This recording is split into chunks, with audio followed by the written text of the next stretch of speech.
giant. Long ago, on the Scheldt River in Belgium, was a rich port to which ships came from all over the world, carrying sugar, wine, olives, oranges, wool, and many more goods. And rich merchant ships sailed from Holland and France down the river to other countries with timber, flax, linen, fish, cheese, bread, and iron. It was a beautiful and prosperous country. But unfortunately, it drew the attention of an evil giant named Antigonus.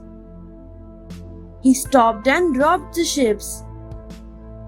If anyone did not pay, his hands would be chopped off and thrown into the river. And anyone who tried to help the captain of any ship would be thrown into the dungeons of the castle that Antigonus had built near the river.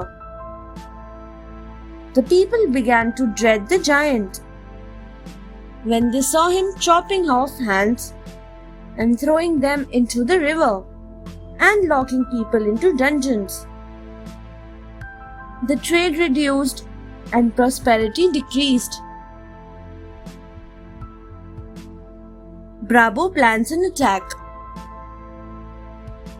The city was named Antwerp by the Dutchmen, meaning hand throwing, and the people became poor. The Duke of Brabant, who ruled the kingdom, threatened the giant, but he laughed at the Duke and drove him away. The Duke had a brave and loyal subject called Brabo. He offered to destroy the giant. He first looked around the castle stealthily and found a window he could use to climb into the giant's chamber. Then he went to the Duke and requested him to send soldiers to attack the gates of the castle while he climbed inside. "I will kill him," said Brabo, "for he's just an empty-headed bully."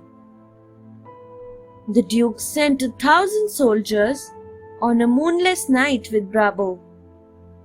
They had made sure to feed and lock up all the dogs in the city in their barns and houses. And the troops were to make no noise with drums or trumpets. The castle attacked. As soon as Brabo gave the signal, the soldiers attacked the castle doors. The giant and his men were taken completely by surprise. The soldiers charged into the dark castle, carrying lighted candles and torches, killing the giant's men and charging down into the dungeons to release the poor, miserable prisoners.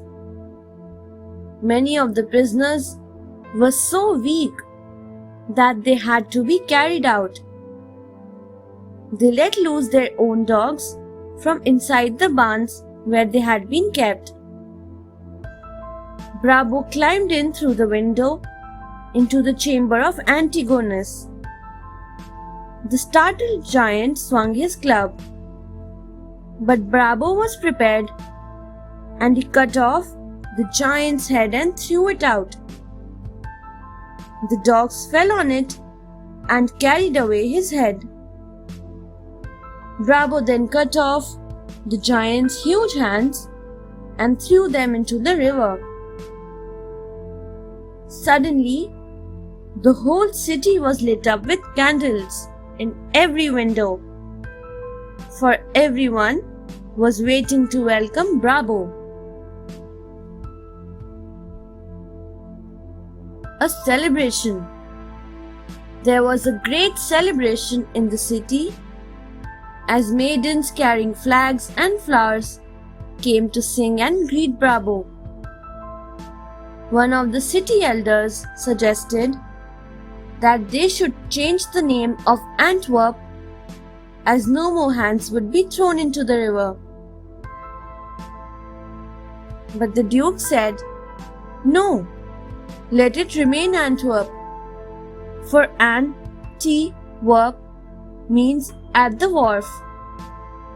Ships shall come again and be welcomed with a flag of yellow, red and black, and the symbol of the city shall be 2 hands over the castle." Everyone honored Brabo, and he was richly rewarded for his act of bravery.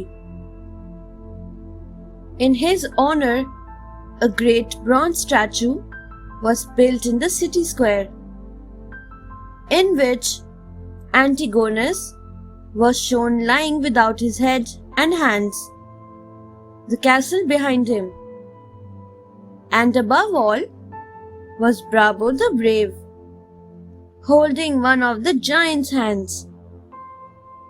To this day, Brabo is called the hero of the Brabant. Thanks for watching. Do like, share, subscribe to Sahil Book House.